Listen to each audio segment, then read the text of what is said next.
Today we are talking about your mental map, okay? This is neurolinguistic programming. Neurolinguistic programming is the art and the science of how your mind communicates with your body. This shapes your reality. So everything that we experience in this life is processed in our little computer here. Whoa! And whatever this thing decides for something to be is what we will believe. So then that is what we will see. Neurolinguistic programming helps us understand the subconscious language of our thoughts, our feelings, and our behaviors so we can become conscious creators rather than unconscious reactors. With the understanding of NLP, we have the opportunity to be able to explore the patterns and explore the programs that have been running underneath the surface that were formed by past experiences, beliefs that we've decided to accept as our own, and the stories that we've decided to accept as our own. Once we bring awareness to these inner scripts, we then have the opportunity to be able to rewire them with intention and clarity so we can align to be our highest selves. After learning about NLP, you'll be able to understand your mental map and come to a deeper realization that there is never anything wrong with you. There is never anything wrong with anybody, that you nor them or anything is ever broken. It's just that the system is outdated. You have outgrown the programming that you were given and now have come to an awareness because you're here to be able to rewrite those programs. Having the right tools gives you the opportunity to rewrite your story and live the life that you desire and that you deserve. So pretty much we are programmed through our experiences. There is never a second in time where you are not being programmed in one way or another. We experience the world through our senses. What we see, what we hear, what we feel, what we smell, and what we taste. We're constantly experiencing these sensory inputs. Once this information enters our subconscious mind, the brain then filters it based on our past experiences, our beliefs, our values, and our current emotional state. So what happens in the process of the mind filtering all of these inputs from our senses? Your mind is going to either delete, distort, or generalize this information into things like time, location, mood, language, decisions, beliefs, values, and identities. And those last three are very important. This process creates our internal representations. Again, the brain is choosing what is important, and it reshapes how it is that we are going to perceive certain things by organizing information based on the patterns that we learned. This is important because this process develops our story, it develops our values, it develops our beliefs, it develops our identity, which has a direct impact on our behavior and our decisions. So the internal state that you're in when you have an experience, whether it's peace, stress, joy, or fear, plays a really, really, really, really big role in how you interpret and store that information in the moment. And it's this internal processing that creates kind of a mental map of the world that influences how you think and how you respond. Low key, your brain is always profiling. It's profiling the stove. It's people who are scared of dogs, maybe you've experienced an aggressive dog as a young person, and then now you're profiling all dogs. The brain is doing what it does. But with NLP, we begin to decode these internal maps so we can consciously rewire them. This allows us to release what is no longer serving us and build beliefs and behaviors that align with who we truly are. There's all of that good information, but how is it that you're able to really understand? I have a couple of examples for you. One thing that NLP does is it helps you reframe your limiting beliefs. Say you are working on I got a good one. Say you're learning how to cook something new and it doesn't exactly go the way that you want it to go. And you've developed a habit of saying, I always mess things up. So there's that external thing that's happening. You are perceiving it. It's coming into your mind because of the way that your mind has perceived in the past, because of the experiences that you have and the beliefs that you've had about yourself. You say, I always mess things up. NLP, understanding NLP, gives you the opportunity to shift and reframe that limiting belief into saying, every experience is teaching me how to show up better. What is it that I could have done better? Rather than, I always mess things up, you know? So the language that we use internally really creates our reality. The words make the life. I swears it.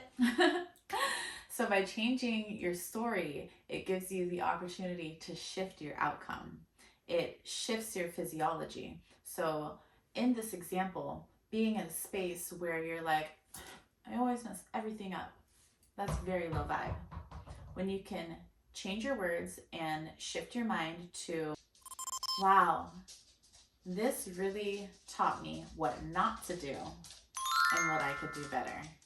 That's high vibe. Another example, Mia, just because you're in the other room doesn't mean I don't know what you're doing.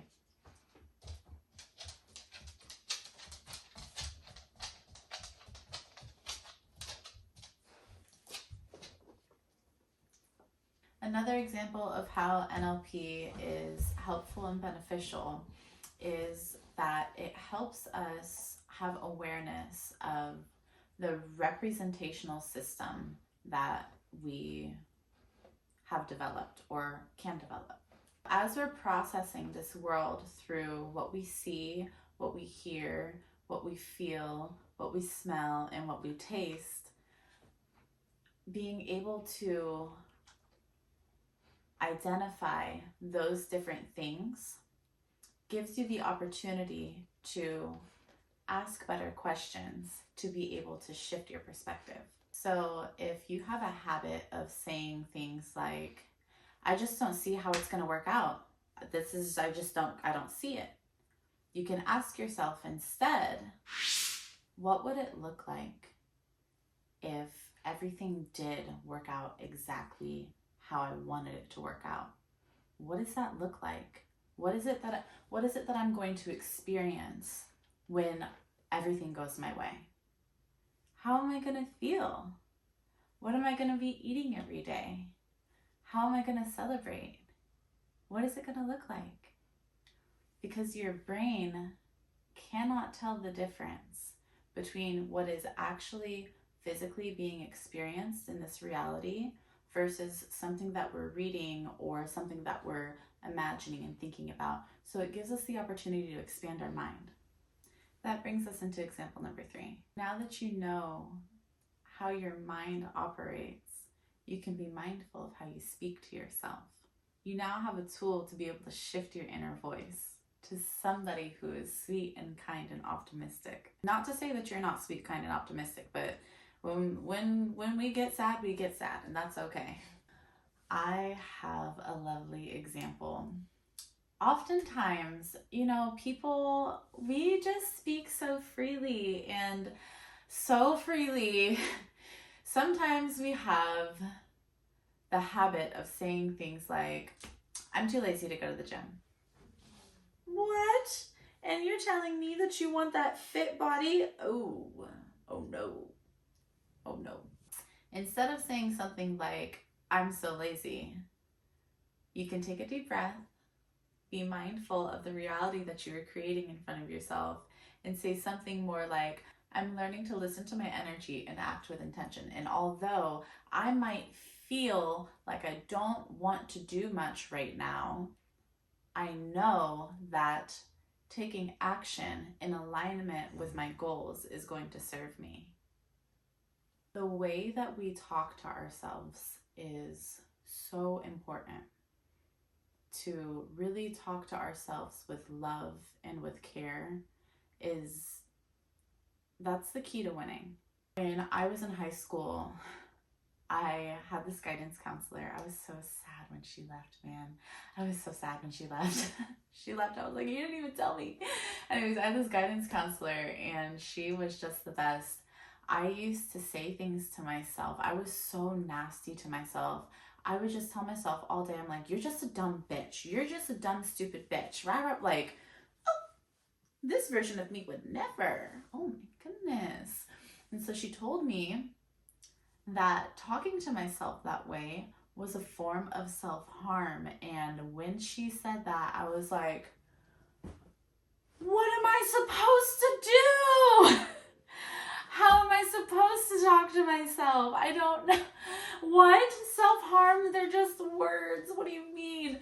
And so she gave me some exercises and she said, even if it feels uncomfortable, I want you to talk to yourself nicely. I want you to tell yourself that you're beautiful. I want you to tell yourself that you're cool. Wow, I can have words right now. I want you to tell yourself that you're good at accomplishing things. Just say nice things to yourself. And I was like, all right. So I did that, and I will never forget this day and this process, honestly. I went from telling myself that I was a stupid, dumb bitch, like, all the time, to loading my laundry in the washer, saying, I'm so cool, and I'm really pretty, and I'm really good at doing stuff. And I was crying. I was crying because I was sad that I didn't believe those things, but I kept doing it. And let me tell you, I can't remember the time span, but I will say it was probably like a couple of weeks later. I was so happy. I was like, yeah, I'm cool. I'm going to do my laundry. I'm going to clean my room. Everything's great. I live my life. And I really felt so good. And it really has such a positive impact on your quality of life. Speaking to yourself with love. Shifting your perspective from something like, I always mess things up, I'm never going to be able to succeed, to, okay, even though I might have not done it the way that I want it to be happening, I now know what I can do better. And even though maybe things didn't go the way that I wanted them to, I now know where I can grow. It feels so much better to live life that way because it allows you to really expand your energy and expand your consciousness and welcome in the opportunity for support or learning new things that you didn't know before. So after this whole thing, I'm gonna have some exercises for y'all. I just want to celebrate this new opportunity of learning how to connect with yourself. So I want to clap the other way. Congratulations. I love you.